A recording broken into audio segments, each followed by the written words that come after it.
Oke, halo semuanya. Selamat datang di modul kedua dari perkuliahan manajemen basis data ya. Oke, di modul kedua ini nanti saya akan menemani kalian belajar tentang performa tuning.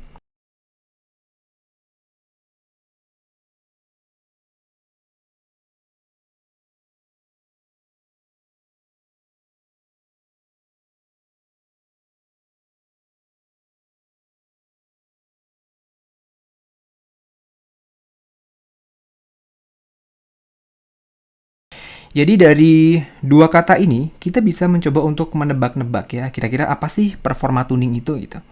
Nah, dari kata tune itu bisa kita artikan sebagai kita mengatur, melakukan adjustment beberapa variabel yang bisa mempengaruhi performa. Oke, jadi kira-kira seperti itu performa tuning. Nah, dalam konteks ini berarti performa apa? Berarti adalah performa sistem database. Oke, nama lengkap saya Ardian Umam. Kalian bisa panggil saya dengan Pak Ardian. Oke. Untuk modul kedua kali ini adalah sumber-sumber yang akan kita gunakan. Kita menggunakan textbooks-nya yaitu dari Silber Scats di edisi 7. Oke, kita menggunakan chapter 25, chapter 12.5, dan chapter 14 tentang indexing. Jadi nanti selama pembahasan jika kalian merasa saya ingin mengetahui lebih detail atau misalnya kalian kurang nangkep beberapa poin gitu ya, kalian bisa membaca lebih detailnya di sumber-sumber yang ada di sini. Oke, kita masuk ke pertama yaitu tentang apa tujuan dari modul kedua ini. Yang pertama adalah mahasiswa diharapkan mampu menjelaskan faktor apa saja gitu ya yang bisa berpengaruh terhadap sistem database kita. Oke, kemudian mahasiswa bisa mendeskripsikan strategi-strategi apa saja yang bisa kita gunakan untuk melakukan improvisasi, untuk memperbaiki dari performa database kita. Oke, kemudian yang ketiga, mahasiswa tahu bahwa desain dari database itu mempengaruhi efisiensi dari query database atau bisa kita bilang transaksi dari database.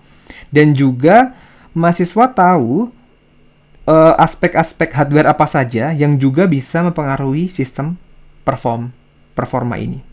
Oke, dan terakhir tujuannya adalah agar mahasiswa tahu bagaimana sih cara membandingkan performa dari beberapa database sistem yang ada gitu, sesuai dengan keperluan masing-masing. Oke, jadi itu kira-kira tujuan dari modul kedua ini. Kita langsung masuk. Nah, ini adalah outlines-nya kira-kira ya. Kita awali dengan overview dulu, terus kemudian kita akan lanjutkan dengan beberapa pendekatan tadi yang bisa kita gunakan untuk melakukan tuning agar performa database kita semakin bagus gitu ya, dari index tuning, kemudian skema tuning, query tuning, transaction tuning, hardware tuning. Dan terakhir, nanti kita akan coba untuk mendiskusikan bagaimana kita bisa melakukan benchmark dari sistem database yang ada, sesuai dengan keperluan kita masing-masing. Oke, selanjutnya kita masuk ke overview dulu ya. Oke, jadi apa sih performa dari database itu? Dua keywordnya adalah throughput. Yang pertama throughput, yang kedua adalah contentions. Nah, throughput ini bisa kita bilang adalah berapa banyak unit kerja yang bisa kita lakukan per satu satuan waktu.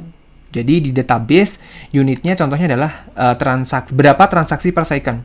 Atau kalau kalian belum kenal istilah transaksi ya kita bisa bilang berapa query per second. Katakanlah sebelum tuning kita memiliki performa 50 query per second. Kemudian setelah kita tuning kita bisa mendapatkan 100 query per second. Itu adalah throughput. Kemudian contention ini adalah sebuah kondisi di mana terjadi konflik ya. Jadi database itu salah satu fiturnya adalah memberikan fitur konsistensi data ya. Jadi misalnya ada dua proses yang mengakses data yang sama gitu. Nah, satu proses itu katakanlah dua-duanya adalah mengupdate data gitu ya. Nah, itu harus di-lock dulu sistemnya, di-lock dulu agar datanya konsisten. Oke. Nah, proses menggunakan satu resource yang sama ini, locking ini yang kita refer dengan contention ini. Jadi tujuannya adalah meningkatkan throughput, kemudian meminimalkan contentions agar workload yang kita proses per satu satuan waktu itu bisa meningkat. Itulah terkait dengan performa dari database. Kemudian performa tuning itu sendiri ya seperti yang tadi kita bahas di awal, berarti kita melakukan tune beberapa variabel gitu ya yang bisa meningkatkan performa dari database kita. Oke, di sini merefer ke throughputnya lebih tinggi. Oke, jadi prosedur secara umumnya, bagaimana sih kita melakukan tuning? Berarti ya kita harus mengidentifikasi apa yang membuat bottleneck, kemacetan apa yang ada di sistem kita gitu ya. Nah, setelah kemudian kita bisa mengidentifikasi, maka kita kita eliminasi itu, kita hilangkan, kita coba hilangkan bottlenecknya. Nah, ini ada beberapa contoh ilustrasi gitu. Yang pertama, misalnya di sebuah aplikasi kita melakukan query web application gitu ya, ternyata responnya sangat lama sehingga programmer timnya itu dia melakukan investigasi dan didapatkan kita memiliki satu tabel besar katakanlah ya, tabel karyawan katakanlah ada 1 jutaan lebih gitu. Nah, padahal query-nya sangat sederhana, cuma select 1 karyawan katakanlah. Nah, setelah diinvestigasi ternyata query-nya itu melakukan scanning sekuensial satu-satu gitu ya. Sehingga worst case-nya dia dapatnya yang paling bawah di sini gitu. Nah, oleh programmernya ini ditambahkan yang kita sebut sebagai index gitu ya. Indeks seperti apa nanti akan kita bahas. Ditambahkan indeks sehingga searching-nya bisa lebih cepat. Dengan penambahan indeks ini bottleneck-nya bisa hilang. Itu ilustrasi pertama. Kemudian ilustrasi kedua adalah sama, misalnya kita memiliki aplikasi yang delay-nya sangat lama gitu ya. Setelah diinvestigasi ternyata di back-end query-nya itu ditulis secara katakanlah bertele-tele gitu ya. Ada nested subquery sehingga oleh DBMS-nya dia pemilihan plan-nya itu pemilih yang bad plan, yang plan yang tidak bagus gitu ya. Plan apa nanti juga akan kita bahas. Kalian tahu saja dulu gitu ada bad plan. Sehingga DBMS memilih plan yang tidak optimal atau plan yang kurang bagus yang mengakibatkan response time-nya juga lama gitu. Nah, setelah dipelajari, programmer memutuskan untuk melakukan rewrite SQL-nya yang lebih efisien sehingga response time-nya lebih cepat. Oke, ini adalah 2 ilustrasi yang bisa kita jadikan acuan terkait dengan seperti apa sih performa tuning itu. Oke. Nah, kemudian apa saja yang mempengaruhi performa gitu. Yang pertama adalah jelas hardware kita ya. Karena hardware ini adalah yang akan mengeksekusi komputasinya. Oke. Terdiri dari CPU dan network. Oke. 2 poin ini di luar dari pembahasan kuliah ini ya. Kemudian ada RAM, nanti ada yang namanya buffering gitu. Nanti akan kita bahas juga. Disk, nanti juga akan ada namanya RAID, kita akan bahas. Kemudian ada database parameter setting, itu ada contohnya tadi, kita bisa melakukan setting berapa sih ukuran buffer di RAM yang bisa kita gunakan, dan lain-lain sebagainya.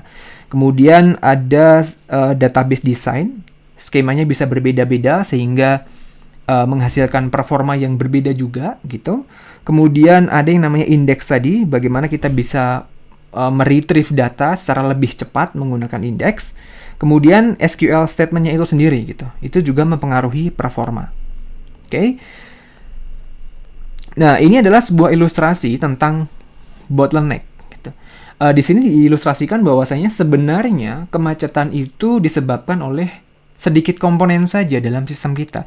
Di sini diilustrasikan hanya 20% saja ternyata yang bikin sistem kita macet gitu ya.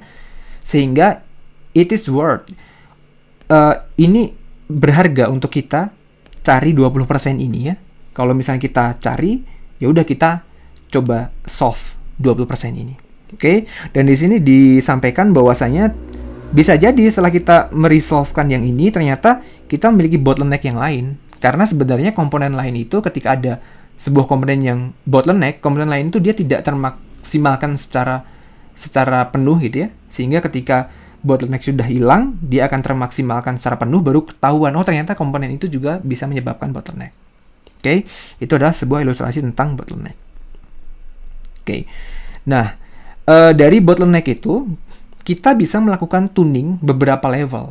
Dari yang paling high level dulu ya, sampai ke yang paling low level. Ini juga mengisyaratkan kita tuningnya diawali dari yang paling high level. Yang effortnya bisa kita katakan relatif lebih kecil. Oke, cost-nya relatif lebih kecil. Oke, yang pertama adalah high level database design. Di sini ada physical schema. Jadi ingat ada 3 representasi database. Ada view layer ya. View layer, ada logical, ada physical ya. Nah, physical ini adalah bagaimana kita bisa menyimpan data tabel-tabel kita. Logical itu adalah data-data tabel itu ya, ke dalam disk. Oke. Nah, penyimpanan ini bisa berbeda-beda gitu. Tetapi tidak merubah logical tabel itu. Tabelnya tetap sama strukturnya, tapi kita bisa menyimpan recordnya ini di sini, sedemikian rupa, tetapi ini tetap sama. Nah, tahapan tuning pertama itu kita mengubah main-main di sini, tanpa merubah logicalnya dulu ya. Jadi main-main di sini. Tekniknya ada apa saja? Ada menambahkan index. Kemudian ada namanya materialized view. Oke, kalau kalian di basis data ada view, sekarang ada materialized view. Jadi view-nya itu di write ke physical disk beneran gitu. Kemudian ada yang namanya horizontal splitting. Kemudian yang lebih low level lagi, kita mengubah query-nya. Kemudian kita mengatur tuning di transactions. Kalau misalnya ini masih belum berhasil, kita perlu mengubah skemanya di sini ya, logicalnya. Oke. Nah, kalau misalnya ini juga belum berhasil, kita move ke bawahnya gitu ya. Contohnya dengan cara menambahkan buffer di RAM ukurannya gitu ya, sehingga ini akan meminimalkan disk I/O. Nah, disk I/O ini adalah salah satu yang membuat bottleneck. Nanti akan coba kita bahas juga kenapa ini bottleneck gitu ya. Kemudian ada juga kita bisa melakukan setting, checkpointing, interval untuk membatasi ukuran dari lognya. Ini adalah di level database parameters. Kemudian di level lebih bawah lagi ada level hardware. Kita bisa menambahkan kecepatan I/O-nya dengan menambahkan disk. Oke, nanti ada namanya stripping yang bisa meningkatkan I/O dari disk. Kemudian kita bisa menambahkan memori agar kita bisa memberikan ukuran buffer yang lebih besar gitu ya. Itu di level hardware. Kemudian kita juga bisa kalau perlu kita menggunakan CPU yang lebih cepat komputasinya. Oke, jadi ingat kita memiliki 3 level dari tuning itu. Oke. Nah, sebelum kita masuk ke teknik-teknik tuning gitu ya, saya merasa penting lagi untuk mengoverview kembali file organization yang kalian sudah dapatkan di basis data. Karena sebenarnya nanti pendekatan kita merefer ke sini, gitu ya. Oke, jadi kita review dulu. Tadi kita memiliki ini adalah physical ya. Physical representations ini adalah logical. Nah, jika kita melakukan read, katakanlah melakukan query gitu. Oke, maka sebenarnya kita mengambil blok-blok ini. Jadi logical relations ini tuh disimpan dalam blok gitu ya, dalam blok. Blok ini disimpan ke sini, blok ini disimpan ke yang merah ini, kemudian blok ini disimpan ke yang biru ini. Ini hanya ilustrasi saja. Satu blok di sini ada 1, 2, 3, 4 record.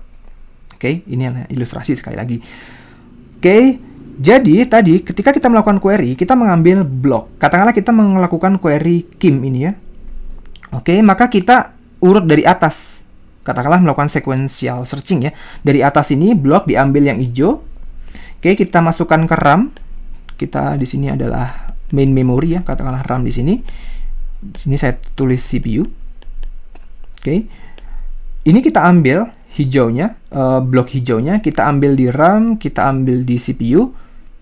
Memenuhi nggak kondisi dari query kita? Kalau nggak, ambil lagi yang merah. Dan seterusnya sampai yang biru ini. Oke. Nah, di proses ini, kita akan mengetahui bottleneck-nya sebenarnya di mana dengan mengetahui beberapa konstanta penting. Oke. Yang pertama adalah berapa sih ukuran sektor dari hard disk sama SSD? Itu ada 512 byte untuk hard disk, kemudian ada 2 byte untuk SSD. Tapi sekali lagi di database aksesnya adalah per blok. Atau biasanya di textbook atau di referensi-referensi lain, blocks itu juga refer to page. Oke. Nah, di sini satu blok secara umum 4 kilobyte, SSD juga 4 kilobyte, jadi satu blok ini 4 kilobyte gitu ya. Oke. Nah, tadi untuk mengakses ini gitu, ini ada waktu aksesnya. Nah, waktu aksesnya itu tergantung dari metode aksesnya. Ada namanya random block read sama sequential block read. Nah, kalau sequential block read berarti tadi kita ambil yang hijau, kemudian yang merah itu cuma di sampingnya saja, yang biru di sampingnya, sehingga head-nya ini dia pindahnya lebih cepat dari hijau ke merah ke biru. Gitu ya. Sehingga praktis waktu yang dibutuhkan untuk moving head-nya ini praktis tidak ada. Jadi, block access time-nya yang terdiri dari seek time-nya itu praktis nggak ada. Yang dibutuhkannya hanya block transfer time saja, transfer dari sini ke RAM. Dimana ini jauh lebih kecil dibandingkan waktu access time-nya, seek-nya. Oke. Nah, kemudian tipe yang kedua adalah random block read. Dimana katakanlah data kita ada di sini pertama, kedua di sini, ketiga di sini, maka ya ini random. Head-nya ini dia mencari yang blok pertama, blok kedua, blok ketiga, sehingga kita butuh waktu blok akses yang terdiri dari seek time tadi ya, yang waktunya paling lama gitu. Ini range-nya, kemudian rata-ratanya dari seek sampai transfer itu butuh 10 milisecond untuk magnetic disk. Untuk SSD dia lebih cepat. Oke, nah bandingkan random block di disk ini dibandingkan dengan kalau misalnya kita sudah memiliki data di sini di RAM untuk ditransfer ke CPU ini hanya butuh waktu ordernya adalah nano, di mana ini jauh lebih cepat dibandingkan nilai ini. Oke, jadi kita bisa simpulkan di sini ya, bottleneck-nya sebenarnya apa? Bottleneck-nya itu ada di random block read, khususnya kalau di magnetic disk. Oke, jadi tujuan kita nanti di pendekatan indeks tuning, query tuning, transaction tuning, dan sebagainya itu kita meminimalkan disk I/O ini. Oke, khususnya adalah random disk I/O. Oke, jadi idenya seperti itu ya. Nanti kalau misalnya kita membahas pendekatan-pendekatan, kita akan refer lagi ke sini terus. Oke, kemudian jadi setelah kita melakukan di awal itu ada tahap membuat IR diagram, kemudian sampai kita melakukan perbaikan, sampai akhirnya kita mendapatkan skema, konseptual skema gitu ya. Nah, step selanjutnya adalah tadi high level tuning. High level tuning kita memilih indeks apa nih yang harus kita pasang, kemudian memutuskan clustering. Clustering itu tadi apakah file physical mana yang kita cluster ke dalam jarak-jarak yang dekat sehingga pas nanti membaca dia lebih efisien. Kemudian ada kalau perlu ya udah kita mengubah logical skemanya gitu ya untuk meningkatkan performa kita. Nah, untuk memutuskan ini kita harus paham dulu workload kita itu apa saja. Jadi query yang paling penting itu apa sih? Kemudian seberapa sering? Begitu pula dengan update-nya gitu ya. Dan performa yang kita inginkan itu berapa? Apakah misalnya 100 query per second cukup atau kita perlu misalnya 1000 query per second? Oke. Nah, dari sini kita juga harus menanyakan lagi gitu ya. Di query itu relation apa yang sering kita query, yang kita akses? Atribut apa yang sering kita retrieve? Kemudian atribut apa yang terlibat di join selections gitu ya. Oke, kemudian begitu pula untuk yang di update. Nah, dari sini kita harus memutuskan. Oke. Tadi indeks ini adalah sebuah metode yang bisa mempercepat pencariannya dibandingkan kita sekuensial gitu. Kita menggunakan indeks agar lebih cepat. Nah, relation mana saja yang harus kita pasang indeksnya. Kemudian di atribut apa yang harus kita pasang indeksnya. Kemudian berapa jumlah indeks yang sebaiknya kita gunakan. Oke. Kemudian jika kita sudah memutuskan, kita juga perlu memutuskan lagi kira-kira jenis indeks apa yang cocok gitu. Apakah indeks yang cluster tadi yang tercluster fisikalnya gitu ya? Apakah indeks berbasiskan hash atau tree? Apakah kalau hash itu dynamic atau static? Kemudian indeksnya apakah dense atau sparse gitu ya? Selanjutnya, ini adalah terkait dengan indeks. Kemudian jika di tataran ini tadi kita belum berhasil, apakah kita seharusnya mengubah skemanya gitu ya? Ingat ketika kita mendecompose tabel yang besar untuk mengurangi duplikasi gitu ya, itu kita bisa menggunakan third normal form atau BCNF gitu ya. Ini kita bisa mendapatkan beberapa alternatif bentuk tabelnya gitu ya. Dimana beberapa bentuk tabel ini juga bisa memberikan performa yang beda-beda gitu. Jadi bentuk mana nih yang paling bagus untuk performa kita gitu. Kemudian di decompose itu positifnya adalah ya duplikatnya nggak ada, tapi negatifnya ada juga gitu. Jadi misalnya operasi kita banyak join, sehingga yang tadi kita decompose kita harus join lagi, dan operasi join itu boros. Nah, apakah kita harus melakukan undo dari normalization itu, kita joinkan lagi, yang kita sebut sebagai denormalization. Oke, kemudian ada teknik lagi yang horizontal partitioning, view, dan sebagainya.